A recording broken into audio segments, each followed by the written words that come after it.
tayo ay tumayo, and while you're standing up, before we close, why don't you give that person beside you a bright smile of blessing?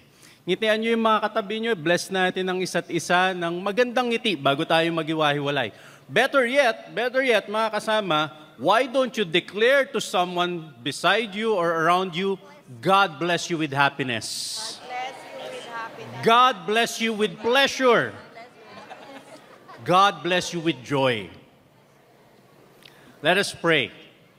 Father, marami pong salamat sa salita nyo na nagbibigay ng buhay. Thank you for your living word. Salamat po sa aming Pastor Ed na patuloy niyong ginagamit sa maraming panahon, sa maraming taon para magbigay ng liwanag, magbigay ng bagong sigla sa aming buhay. At ngayon po, Ama, sa aming pagharap sa bagong taon na nagbubukas, tinatanaw po namin ang bagong panahon ng may pag-asa.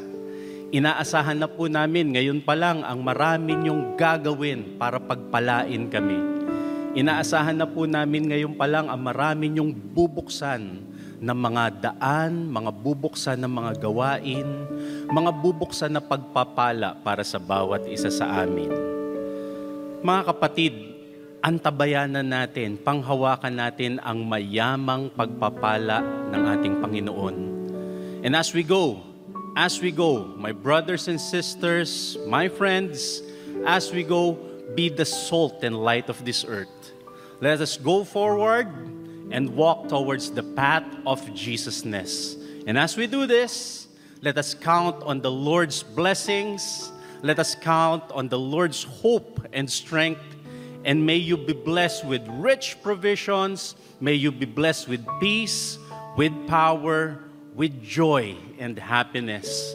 All of this we declare together in Jesus' name.